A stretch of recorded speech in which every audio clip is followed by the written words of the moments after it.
Ladies and gentleman, Yatnal and team ಬಾಗಲಕೋಟೆಗೆ ಹೋಗಿದ್ದೇ ವೀರಣ್ಣ ಚರಂತಿಮಠ್ ಅವ್ರನ್ನ ಸೋಲ್ಸೋಕ. ಹಾಗಾದರೆ ಯಾಕಂದರೆ ಯತ್ನಾಳ್ ಆ್ಯಂಡ್ ಟೀಮ್ ಬಾಗಲಕೋಟೆಗೆ ಹೋಗಿ ವೀರಣ್ಣ ಚರಂತಿಮಠ್ ಅವರನ್ನು ಗೆಲ್ಲಿಸ್ತೀವಿ ಅಂತ ಹೇಳಿ ಅವ್ರು ಮಾಡಿರೋ ಕೆಲಸಗಳೇನು, ಆ ವರದಿಯನ್ನು ಯಡಿಯೂರಪ್ಪನವರು ಒಂದು ಕಡೆ ರೆಡಿ ಮಾಡಿ ಇಟ್ಕೊಂಡಿದ್ದಾರೆ.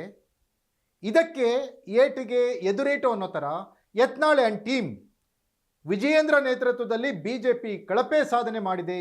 ಉಪಚುನಾವಣೆಯಲ್ಲಿ ವಿಜಯೇಂದ್ರ ಅವರನ್ನು ಪಕ್ಷದ ಅಧ್ಯಕ್ಷ ಸ್ಥಾನದಿಂದ ಇಳಿಸಬೇಕು ಅಂತ ಇವರೊಂದು ದೂರನ್ನು BJP ಹೈಕಮಾಂಡ್ಗೆ ಕಳಿಸಿದ್ದಾರಂತೆ. ಫೋಕಸ್ ಟುಡೇನಲ್ಲಿ ಈ ಕುರಿತ ಎಕ್ಸ್ಕ್ಲೂಸಿವ್ ಡೀಟೇಲ್ಸನ್ನು ನಾನು ಕೊಡ್ತೀನಿ.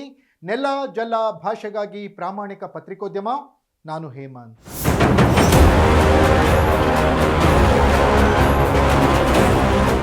ಎಸ್ ವೀಕ್ಷಕರೇ, ರಾಜ್ಯದಲ್ಲಿ ಮಳೆ ನಿಂತರೂ ಮಳೆ ಹನಿ ನಿಲ್ಲಲ್ಲ ಅನ್ನೋ ಥರ ಇದೆಯಲ್ಲ. ಉಪಚುನಾವಣೆಗಳು ಮುಗಿದ್ರೂ ಕೂಡ ಈ ವಾಗ್ವಾದ ಏಟು ಎದುರೇಟುಗಳು ನಿಲ್ತಾನೆ ಇಲ್ಲ. ಕಾಂಗ್ರೆಸ್ನಲ್ಲಿ ಒಂದು ರೀತಿಯ ಬೆಳವಣಿಗೆ ನಡೆದರೆ BJPಯಲ್ಲಿ ಮತ್ತೊಂದು ರೀತಿಯ ಬೆಳವಣಿಗೆಗಳು ನಡೀತಾ ಇದ್ದಾವೆ. ಎಲ್ಲವೂ ಕೂಡ ಸ್ವಾರ್ಥ, ರಾಜಕೀಯ ಹಿತಾಸಕ್ತಿ, ಅವರ ಸ್ವಂತ ಲಾಭಕ್ಕೋಸ್ಕರ ಅಷ್ಟೇ. ಕಾಂಗ್ರೆಸ್ನಲ್ಲಿ ಸಿದ್ದರಾಮಯ್ಯ ಮತ್ತು DK ಶಿವಕುಮಾರ್ ನಡುವಿನ ಬಣಗಳ ಗುದ್ದಾಟ ಜೋರಾಗಿ ನಡೀತಾ ಇದ್ದರೆ, ಈ ಕಡೆ BJPಯಲ್ಲಿ BS ಯಡಿಯೂರಪ್ಪ ಮತ್ತು ಬಸನಗೌಡ ಪಾಟೀಲ್ ಯತ್ನಾಳ್ ಬಣಗಳ ನಡುವಿನ ಗುದ್ದಾಟ ಜೋರಾಗಿ ನಡೀತಾ ಇದೆ. ಇಂಥ ಸಂದರ್ಭದಲ್ಲೇ BSY ವಿರುದ್ಧ ಯತ್ನಾಳ್ ಆ್ಯಂಡ್ ಟೀಮ್ ಹೈಕಮಾಂಡ್ಗೆ ದೂರು ಕೊಟ್ಟಿದೆ ಅನ್ನುವಂಥ ಸ್ಫೋಟಕ ಅಂಶ ಬಯಲಾಗ್ತಾ ಇದೆ.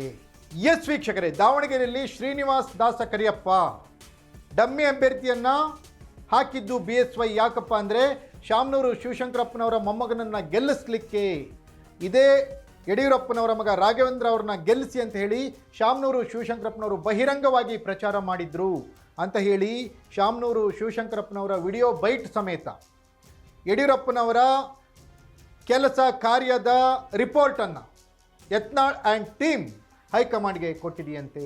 ಹಾಗೆಯೇ ಬಾಗಲಕೋಟೆಯಲ್ಲಿಯೂ ಕೂಡ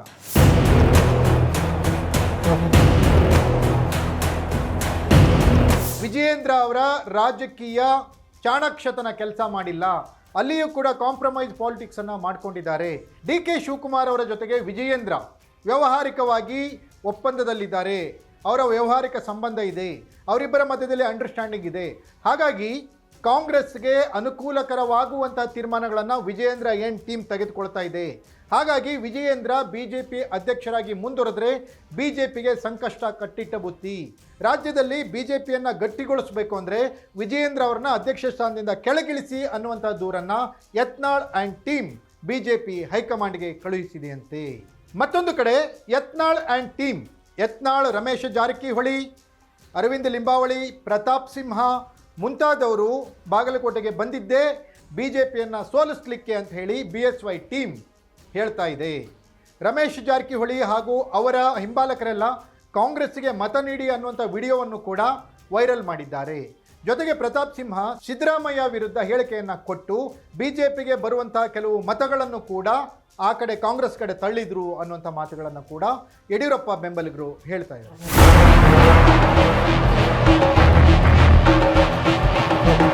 ಒಟ್ಟಿನಲ್ಲಿ ಒಬ್ಬರ ಮೇಲೊಬ್ಬರು ಕೆಸರೆರ ಚಾಟ, ಒಬ್ಬರ ಮೇಲೆ ಒಬ್ಬರು ಆರೋಪ ಪ್ರತ್ಯಾರೋಪಗಳನ್ನು ಮಾಡಿ ಕಾಂಗ್ರೆಸ್ BJP ಅನ್ನದೇ ರಾಜ್ಯದಲ್ಲಿ ರಾಜಕೀಯ ಅಸ್ಥಿರತೆಗೆ ಕಾರಣರಾಗ್ತಾ ಇದ್ದಾರೆ. ಯಡಿಯೂರಪ್ಪನವರ ವಿರುದ್ಧ ಯತ್ನಾಳ್ ಕೊಟ್ಟಿರುವ ದೂರು ಯಾವ ಟರ್ನ್ ತೆಗೆದುಕೊಳ್ಳುತ್ತೆ ಕಾದು ನೋಡಬೇಕಿದೆ. ಇದಾಗಿತ್ತು ಫೋಕಸ್ ಟುಡೇ. ನೆಲ ಜಲ ಭಾಷೆಗಾಗಿ ನೋಡ್ತಾ ಇರಿ ಫೋಕಸ್ TV.